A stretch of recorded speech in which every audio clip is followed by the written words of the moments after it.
Саламатсыздар ма? Бүгін біз страховканың пенясын төлеуді үйренетін боламыз.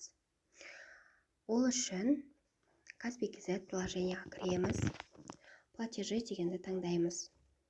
Осы жерде всені басамыз жоғары жақтағы. И осы жерде штрафы и налоги деген бар, соны таңдаймыз. Осы жерде платежи для ИП-ны таңдаймыз. Енді бізде ИП өз аттарыңызда болса, страховканың взносы на обязательно соцстрахование деген түрі ғана төленеді. Жалпы страховканың екі түрі болады: отчисления и взносы. ИП өз аттарыңызда болса, именно взносы на обязательно соцстрахование төленеді. Тек қана сол ғана төленеді. Сәйкесінше осы төлемде пеня болатын болса, оны былай төлейсіздер. Так, мына жерде төртінші тұр, отчисление на обязательное соцстрахование деген бар. Соған кіресіздер. Біз пеня төлейін деп жатырмыз. Страховканың пенясын ИП өз аттарыңызда болғанда. Так, енді осы жерде птичка тұр ғой, отчисление на обязательно социальное деп басталады. И птичка тұр, басамыз. Енді осы жерде таңдаймыз. Бізге пеня керек. Қандай төлемнің пенясы керек, соны таңдаймыз. Бізге төртінші тұрған соңындағы пеня за несвоевременное перечисление взносов на ОСМС деп тұр. Яғни бізге керегі взносы.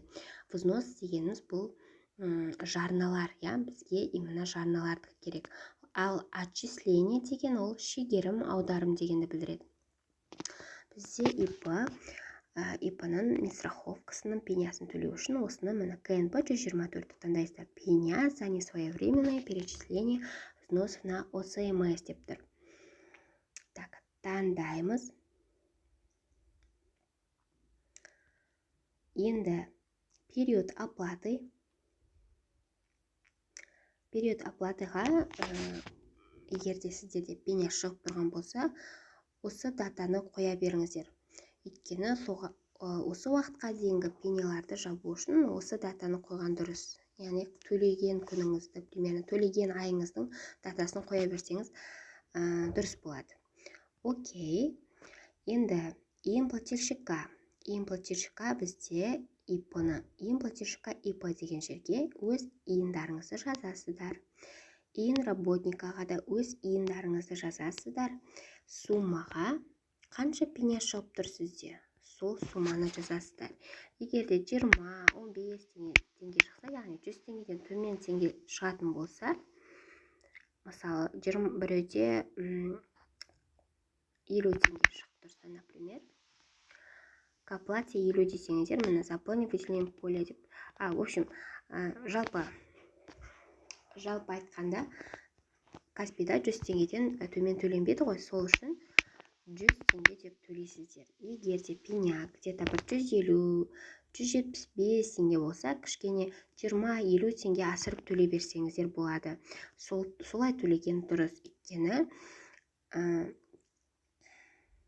солай дұрыс болады. Егерде 100 теңгеге жетпесе, онда міндетті түрде 100 теңге деп төлеп, ары қарай төлеп жібересіздер. Мына ерте қызылмен жанып қалған, ол бізде иінді толтырыңыз міндетті түрде деп шығып жатыр. Ары қарай к оплате деп төлеп жібересіздер. Түсінікті болды деп ойлаймын. Так, осы бізде